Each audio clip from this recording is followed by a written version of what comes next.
قال بل ربكم رب السماوات والأرض الذي فطرهن وأنا على ذلكم من الشاهدين۔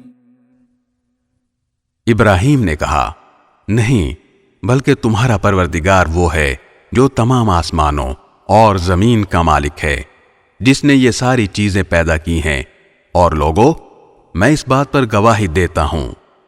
وَتَاللَّهِ لَأَكِيدَنَّ أَصْنَامَكُمْ بَعْدَ أَن تُوَلُّوا مُدْبِرِينَ۔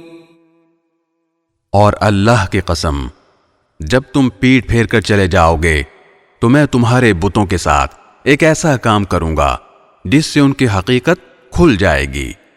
فَجَعَلَهُمْ جُذَاذًا إِلَّا كَبِيرًا لَهُمْ لَعَلَّهُمْ إِلَيْهِ يَرْجِعُونَ۔ چنانچہ ابراہیم نے ان کے بڑے بت کے سوا سارے بتوں کو ٹکڑے ٹکڑے کر دیا تاکہ وہ لوگ ان کی طرف رجوع کریں۔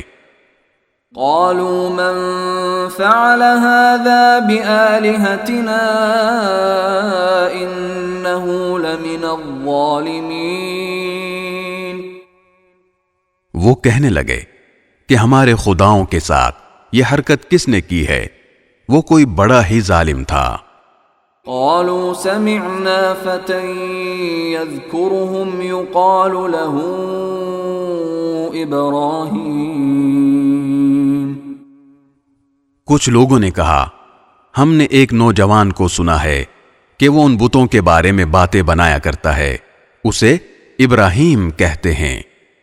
قالوا فأتوا به على أعين الناس لعلهم يشهدون۔ انہوں نے کہا تو پھر اس کو سب لوگوں کے سامنے لے کر آؤ تاکہ سب گواہ بن جائیں۔